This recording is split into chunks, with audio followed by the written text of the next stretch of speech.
Bonjour chers auditeurs et chères auditrices de notre web radio R212, notre auteur Sana Ediri, en sa qualité de chroniqueur invité, partage son avis et sa réflexion avec vous dans cet article intitulé Génération désenchantée, quand les jeunes Marocains perdent confiance en l'avenir.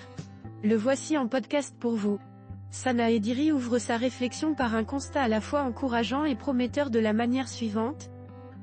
Le Maroc n'a jamais compté autant de jeunes instruits, créatifs et dynamiques.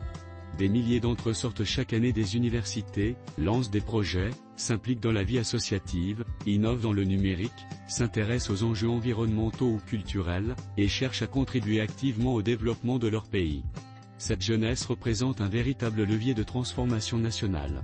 Elle poursuit en illustrant les efforts récents déployés par l'État pour accompagner cette jeunesse ainsi. L'État ne l'ignore pas, ces dernières années, des dispositifs comme Força, Intilaka ou Orac ont été mis en place afin d'accompagner les jeunes vers l'emploi, l'entrepreneuriat ou l'activité associative.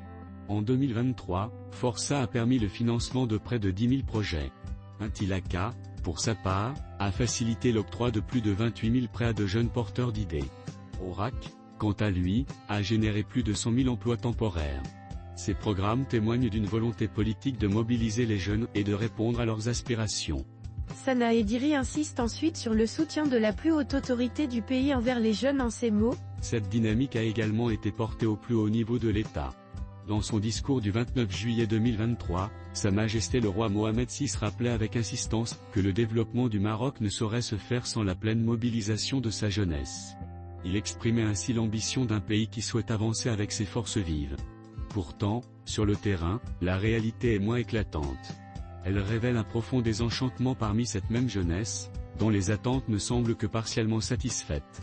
La chroniqueuse approfondit son propos en s'appuyant sur des données officielles préoccupantes en disant « Les chiffres du Haut-Commissariat au plan sont édifiants.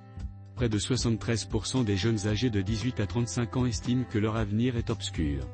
Plus de 2/3 d'entre eux, soit 68%, se disent déçus par l'évolution économique et sociale du pays. Le taux de chômage dans cette tranche d'âge, notamment en milieu urbain, atteint 32,7% selon les dernières données. Elle renforce cette vision sombre par un autre chiffre alarmant ainsi. À cela s'ajoute un autre indicateur alarmant, plus de 62% des jeunes envisagent sérieusement d'émigrer s'ils en avaient la possibilité. Ce désenchantement n'est pas dû à un manque de volonté ou de motivation. Il est le produit d'un écart grandissant entre les promesses institutionnelles et les expériences concrètes. Nombreux sont les jeunes diplômés qui peinent à s'insérer sur le marché du travail, à obtenir un crédit pour monter un projet, ou simplement à croire qu'ils ont leur chance dans un système marqué par l'opacité, le favoritisme et l'immobilisme. Sana Ediri partage ici son propre témoignage en tant qu'enseignante, au contact direct des jeunes de cette manière. En tant qu'enseignante intervenant régulièrement à la faculté des sciences au Maroc, tout en partageant mon temps entre la France et le Royaume, je perçois cette perte progressive de confiance.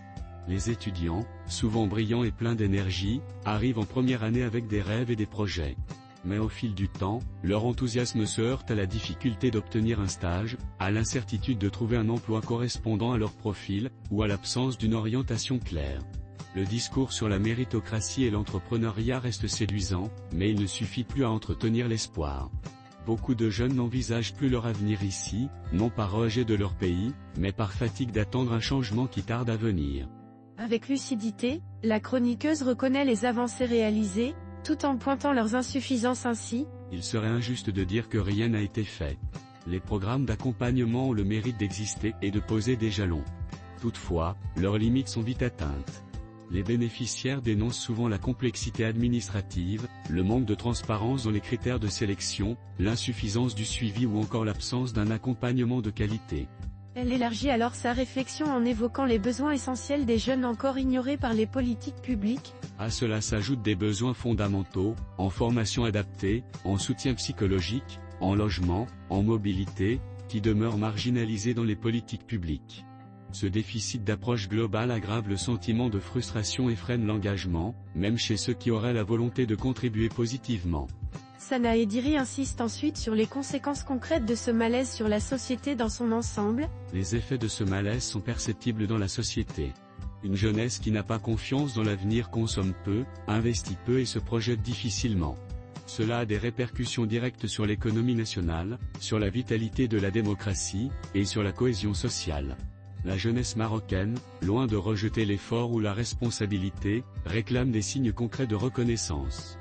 Elle ne demande pas des privilèges, mais des preuves tangibles que le système fonctionne de manière équitable et transparente. Enfin, Sana Ediri conclut son article avec un appel fort et structurant pour l'avenir. L'urgence est aujourd'hui de reconstruire un pacte de confiance entre l'État et sa jeunesse. Cela suppose une politique transversale ambitieuse, centrée sur la valorisation des compétences, l'inclusion économique et sociale, la participation à la décision publique, et la reconnaissance du mérite comme moteur de l'ascension sociale. Il faut repenser les rapports entre l'école, l'entreprise, les collectivités territoriales et les jeunes eux-mêmes, afin de créer un écosystème propice à l'épanouissement de tous les talents. Et de conclure sur une note d'engagement et de clairvoyance en ces termes. Investir dans la jeunesse n'est pas un luxe. C'est un impératif stratégique. Le Maroc a besoin de sa jeunesse, non comme spectatrice, mais comme actrice de son avenir. C'est à cette condition que le pays pourra relever les défis à venir et continuer à croire en sa propre promesse.